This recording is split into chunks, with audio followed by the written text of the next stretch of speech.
No assunto é futebol, primeiro tempo, e começa uma semana que promete ser importante nos bastidores do esporte no que diz respeito ao processo eleitoral e também ao processo de aprimoramento do elenco, tendo em vista que o esporte vai ter uma temporada de muito mais exigência técnica no próximo ano, nesse caso, do que nessa temporada 2024. Esporte ano que vem vai ter pela frente o Campeonato Pernambucano, a Copa do Nordeste, a Copa do Brasil e a Série A do Campeonato Brasileiro. Aliás, Fluminense e Grêmio deram passos importantíssimos ontem para a fuga do rebaixamento, né? E o esporte, óbvio, de olho nos dois outros clubes que irão cair para a Série B. O esporte já sabe que não terá pela frente ano que vem o Atlético Goianiense e o Cuiabá. Os dois clubes do Centro-Oeste do Brasil já estão matematicamente rebaixados e sabe que tem uma chance muito grande de não enfrentar Criciúma e RB Bragantino, que estão muito próximos de uma queda para a Série B do Campeonato Brasileiro. Enquanto isso, o técnico Pepa, em Portugal, de férias, trabalhando, né? Todos os dias tendo um contato com o departamento de futebol do esporte, analisando possíveis contratações, analisando saídas, possíveis renovações. Do time considerado titular do esporte, o time que entrou em campo na última rodada contra o Santos, que conquistou acesso, o esporte está buscando a renovação contratual com o Tite Ortiz. O esporte está apenas aguardando as definições financeiras de Lucas Lima com o Santos para tentar chegar a um acordo com o Peixe para ter Lucas Lima já a partir do mês de janeiro, aqui na Ilha do Retiro, ou até um pouco antes, né? A pré-temporada do esporte está marcada para o dia 26 de dezembro ter início, e o esporte, obviamente, está nos trâmites finais para anunciar oficialmente a contratação em definitivo de Fabrício Domingues, 60% dos seus direitos, no valor de R$4.300.000 aproximadamente. A situação com o Julian Fernandes é um pouco mais complexa, porque envolve o ex-técnico do esporte, Mariano Sosso, e o próprio Newell's Old Boys, clube que emprestou o Fernandes ao esporte, e fica em aberto a situação com o Dalbert. A tendência é que Dalbert não fique para a próxima temporada. Alguns outros atletas que têm contrato com o Leão: Thiago Couto, Di Plácido, Alisson, Renzo, Felipinho, Fábio Matheus, Romarinho, Gustavo Coutinho, o próprio Zé Roberto, que passou por cirurgia,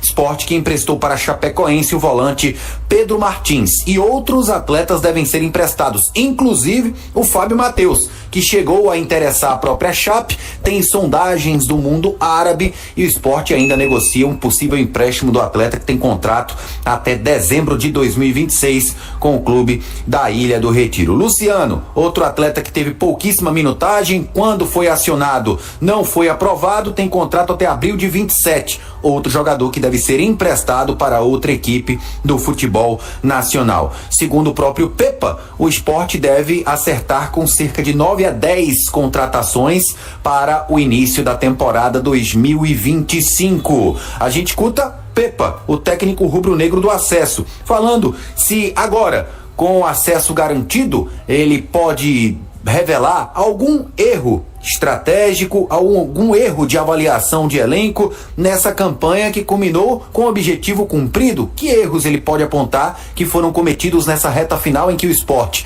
viu o risco aumentar de ficar na B, mas no fim conseguiu tão sonhado acesso? Erros da minha parte, é fácil depois de acabar o jogo e analisar o jogo, é fácil perceber que poderia ter colocado este jogador, ou aquele jogador, ou esta estratégia, ou aquele sistema, mas isso nunca me vai consumir energia, porque nem pode, não é? Porque isso faz parte da vida, faz parte das decisões de um treinador. Um treinador tem que tomar decisões. Agora, uma coisa eu tenho a certeza: há jogadores que não tiveram tantas oportunidades porque eu também não os conhecia tão bem. Uma coisa é conhecer no campo, no treino, não é? Outra coisa é conhecer no jogo.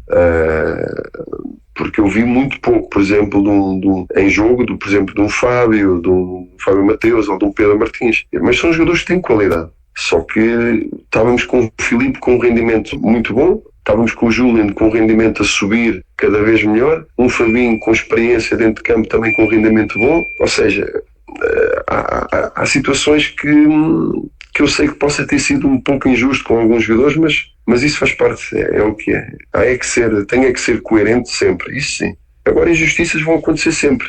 E sinto que um treinador, quando tem o conhecimento de uma pré-época, de um estadual, com o seu elenco, é natural depois na Série B, ou neste caso depois numa Série A, ou seja, em que série for, o conhecimento vai ajudar a tomar melhores decisões, já conhece melhor os jogadores, já percebe se eles estão numa quebra de performance ou não, porque eu quando chego a 3 de setembro, não é? No início de setembro, vamos imaginar isto, eu olho para o elenco, uma semana, alguns dias de treino, vamos jogar com o Avaí. Eu não mudei muito o 11 em relação ao 11 que entrou com o Ituano em casa, não mudei muita coisa. Já quis mudar algumas ideias, algumas coisas que eu sentia que tínhamos que fazer já. Então trabalhei muito nesse sentido, naquelas coisinhas que eu sentia que dava para, na minha opinião, que dava para melhorar. Mas não deu para ver muitos jogadores. Eu acabei por ir vendo jogadores em jogo e depois treinava os que não jogavam, treinavam alguns, um dia ou dois separado dos que jogavam, porque os outros estavam a recuperar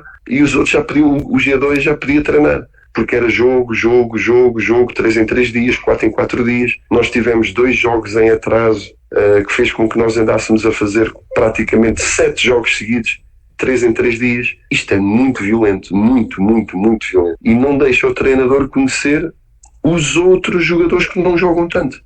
Pronto, daí eu dizer que às vezes há algumas opções que eu sinto que, se tivesse um conhecimento mais aprofundado do plantel, admito que se calhar poderia ter gerido melhor ali um ou outro jogador, mas como era tão curto o tempo, eu não tive tempo para fazer experiências, nem para estar com grandes observações em jogo.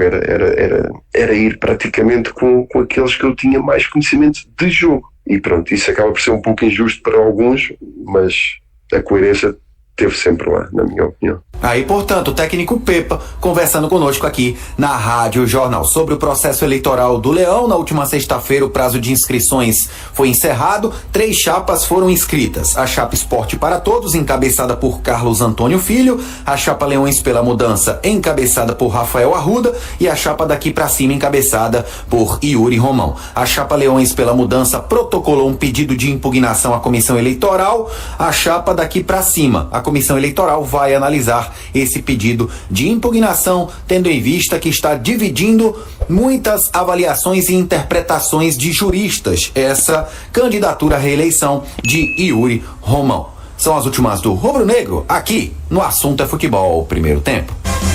Valeu, Igor Moura.